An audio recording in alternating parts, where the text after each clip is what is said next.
What up, guys? It's downtown Melo, and you're listening to the Entertainment Report on iHeartRadio, live from Dubai for Monday, December 16th, 2019, delivering some major stories and trends going on in the world of entertainment and beyond. You can follow the show on Facebook, Twitter, or Instagram, facebook.com/The Entertainment Report with Ray Melo, that's RAYMELO, on Twitter at The Enter Report, or on Instagram at The Entertainment Report. You can listen to the show anytime you want on iHeartRadio. Just go to iHeart.com or your iHeart phone app, search for the Entertainment Report, and it'll take you to the page. I hope everyone had a fantastic weekend. Tom Cruise says the new trailer for his upcoming action movie Top Gun Maverick will debut on Monday. Cruise tweeted Sunday, "Feel the need, trailer tomorrow, #Top Gun," along with the poster showing him leaning against an airplane and staring up at two fighter jets in the sky. Set for release June 26, 2020, the film once again stars Cruise as U.S. Navy pilot Pete Maverick Mitchell. It is a sequel to the 1986 blockbuster Top Gun. The sequel cast also includes Miles Teller as the son of the late character Goose, played by Anthony Edwards. Val Kilmer will reprise his role as Iceman, and Jennifer Connelly, Glenn Powell, Monica Barbaro, John Hamm, and Ed Harris round up the ensemble. The sequel will follow Maverick in the present day as he deals with the rise of drone technology, which is making his style of jet fighter flying obsolete. Cruise's character will also take Teller's character under his wing as a new protege. Joseph Kosinski is directing the project. National treasure and The Hangover star Justin Bartha has joined the ensemble of Jason Momoa's upcoming Netflix thriller, Sweet Girl. The movie will co-star Manuel Garcia Rofo, Raza Jaffrey, Adriana Arjona, Lex Scott Davis, Michael Raymond James, Dominic Fafuza, Brian Howe, Nelson Franklin, Reggie Lee, and Isabella Merced. The synopsis from the streaming service says a devastated husband vows to bring justice to the people responsible for his wife's death while protecting the only family he has left, his daughter. Brian Andrew Mendoza, who previously worked on Momoa's TV show Braven and Frontier, is directing the film. Former Fox News anchor Megyn Kelly says her 6-year-old son was confused to see a poster for the film Bombshell featuring Charlize Theron as Kelly. Kelly wrote in an Instagram post Friday, "My husband at Doug Brunt and I recently took out three kids to see the movie Frozen 2. As we walked into the theater, our 6-year-old stopped at the poster promoting another movie hitting the big screen. That confused him because it appears to show a picture of me, alongside a photo of Kelly's son staring at the movie photo." She says, "But while the movie Bombshell is loosely based on my experience during the sexual harassment scandal of Fox News, I have nothing to do with this movie." Kelly went on to write that she did not sell the rights to her story for the movie and only saw it after, quote, "it was past the point of any edits, though there were certainly some I would have made." Kelly said, "Watching this picture was an incredibly emotional experience for me and for those with whom I saw it. Sexual harassment is pervasive in this country. It can leave scars that do not heal. My heart goes out to those who've gone through it, who I hope might find some comfort in this story. As for my thoughts about the film, I'll have more soon." Theron was nominated for a SAG and Golden Globe Awards this week for a performance in Bombshell. In theaters now, the film co-stars Nicole Kidman, John Lithgow, and Margot Robbie.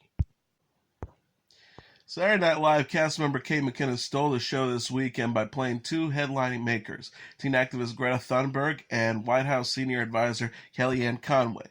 McKinnon appeared as Thunberg, the Time magazine's Person of the Year for 2019, at the end of the holiday-themed sketch that looked at the dinner-time conversations of families in California, South Carolina, and Georgia. SNL player Addie Bryant, dressed like a snowman, is narrating the segment when McKinnon as Thunberg bursts onto the scene.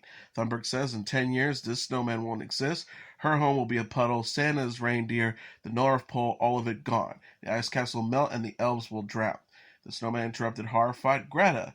Thunberg replied, "What? You said keep it light. Merry maybe last Christmas to and all, and Donald Trump, step to me and I will come at you like a plastic straw comes at a turtle. I can't believe I'm saying this to a 70-year-old man, but grow up."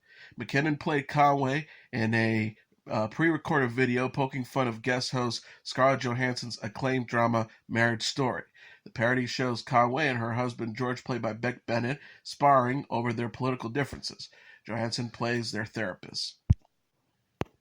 Actor Orlando Jones said he was fired from the Star's drama American Gods because of his depiction of the black deity, Mr. Nancy, but the show's producers said the actor wasn't asked to return for season 3 because his character doesn't appear in the storyline. Jones, who was a writer and producer as well as a cast member in season 2, tweeted on Saturday, "I was fired September 10th, 2019, like at It's Gabrielle U, at Official Mel B, at Nick Cannon, at Heidi Klum, all have said at Freemantle Us is a nightmare. They treat you like a second-class citizen for doing your job too well. Stay tuned." A follow-up tweet from Jones said they wanted to stop me at the Ronnie Barnes for portraying African gods like thoughtful, powerful deities rather than black victims. He later thanked the fans for the show for their support. Jones wrote on Twitter, "I know you all have lots of questions about the firing. As always, I promise to tell you the truth and nothing but. Always, Mr. Nancy at American Gods, thank you." A Fremantle representative told Deadline the storylines of American Gods have continually shifted and evolved to reflect the complex mythology of the source material. Mr. Jones' option was not picked up because Mr. Nancy, among other characters, is not featured in the portion of the book we are focusing on season 3. Seriously, Ricky Whittle tweeted Sunday that he does not know the details about Jones' departure, but regards Jones as a, quote, incredible talent and friend. The small screen adaptation of Neil Gaiman's fantasy novel has had numerous showrunners during its brief run on the cable network. The Walking Dead alum Charles Chigali is the current showrunner. Marilyn Manson and Blythe Danner have joined the cast for the series' 3rd season. All 9 episodes of the new true crime drama Interrogation Star Peter Sarsgaard, Kyle Gardner, and David Strathairn will be available on CBS All Access February 6th. The press release from the streaming service says viewers will see the day of the crime and then follow the evidence like a cold case detective, abandon linear narratives, and determine their own investigative path by watching the episodes leading up to the finale in any order. Vincent D'Onofrio guest stars in the drama, which is based on the case that spans more than 20 years and involves a young man sentenced to life in prison for brutally murdering his mother. The project was filmed in New Mexico. Threat Level Midnight, an action film the characters of The Office made onto the sitcom, has got more than 3 million views since it was posted on YouTube this week. The synopsis accompanied the 25-minute movie, which was posted Tuesday. After 11 years of preparation, Michael is ready to debut his action movie. The synopsis reads, after secret agent Michael Scarn, played by Scott, is forced into retirement due to the death of his wife, Catherine Zeta-Scarn, the President of the United States of America, played by Daryl Philbin, requests that he prevents Golden Face, played by Jim Halpert, to blow up the NHL All-Star game and kill several hostages. Scarn goes undercover and learns how to play hockey, killing another hockey player played by Oscar Martinez. To make it into the game, he is shot after confronting Golden Face. He later recuperates but learns that the president was in it all along. The workplace comedy The Office ran for 9 seasons on NBC from 2005 to 2013. It starred Steve Carell as Michael, John Krasinski as Jim, Rainn Wilson as Dwight, Jenna Fisher as Pam, Oscar Nunez as Oscar, and Craig Robinson as Daryl. The show's characters were seen watching Threat Level Midnight, a film many of them participated in making in a season 7 episode of The Office. Disney Junior has renewed Mina, Royal Detective, for a 2nd season before the animated series debuts this spring. The Mystery Adventure show, which takes place in the Indian-inspired land of Jaipur, follows a young female investigator who works for the Queen. Its voice cast leads Leela Lanier, Frida Pinto, Cal Penn, Akrash Ambadukar, Hannah Simone, Jamila Jamil, and Ashif Mandavi. The Joe D'Ambrosio, the Senior Vice President of Original Programming and General Manager of Disney Junior, said in a news release, Mina, Royal Detective hasn't premiered yet, and we have already seen the excitement building for this series featuring a brave and empowering young girl who will stop at nothing to solve a case. To ensure that we have plenty of new mysteries ahead for Mina, we are thrilled to begin production on a 2nd season and can't wait to introduce her to the world in 2020. Jennifer Hudson, Lady Antebellum, Black Eyed Peas, Luke Combs, and Dua Lipa have been booked to perform on Tuesday's live 2-hour finale of The Voice on NBC. The network press release says one of the 4 finalists, Ricky Durham from Team Blake, Jake Hoot from Team Kelly, Kate Cadan from Team Legend, and Rose Shore from Team Gwen, will be crowned the winner. This is the first finale in 7 years in which all 4 coaches have an artist competing in the finale. The season 17 coaches are recording superstars Kelly Clarkson, John Legend, Blake Shelton, and Gwen Stefani. Carson Daly is hosting the singing competition. For the final season of Hank Azaria's baseball comedy Brockmire is slated to premiere on IFC in March. Also returning for the last episodes of the show are Amanda Peet, Tyrell Jackson Williams, and Kate Finneran. IFC Executive Director Blake Calloway said in a statement, "From the beginning, Brockmire was conceived as a 4-season story, and we're so proud to see it written and produced to its creative conclusion. It blazed off to the amazing crew, our fantastic partners at Funny or Die, and the incredible class, especially the incomparable Hank Azaria, who lives, sleeps, and breathes Jim Brockmire, as well as Amanda Peet, who makes an indelible contribution to the show as Jules, and Tyrell Jackson Williams, who completely shines as Charles. Fans and critics alike will love watching how the story ends." Brockmire Season 1 through 3 are available on Amazon. Seasons 1 and 2 are available on Hulu, with Season 3 to be added January 1st. The show follows Azaria's Jim Brockmire, a fast-talking, outrageous, candid Major League Baseball announcer clawing his way back after a decade after a drunken on-air meltdown. A YouTube sensation sidelined his career. The first 2 seasons saw Brockmire living a debauched life of drugs and sex as he bitterly but hilariously commented on AAA league games in Pennsylvania and Louisiana. Season 3 features a sober Brockmire doing play-by-play in the radio booth for the major leagues during spring training in Central Florida, while also attending Alcoholics Anonymous meetings and spending time with friends who hold him accountable for his actions. Reality TV star Kim Kardashian shared her family Christmas card on Instagram this weekend. Captioned "The West Family Christmas Card 2019." The photo features Kardashian's husband, music mogul Kanye West, and their 4 children, North 6, Saint 4, Chicago nearly 2, and Psalm 7 months. The kids are smiling, and everyone is wearing comfortably looking gray and white clothing as they sit in an outdoor staircase.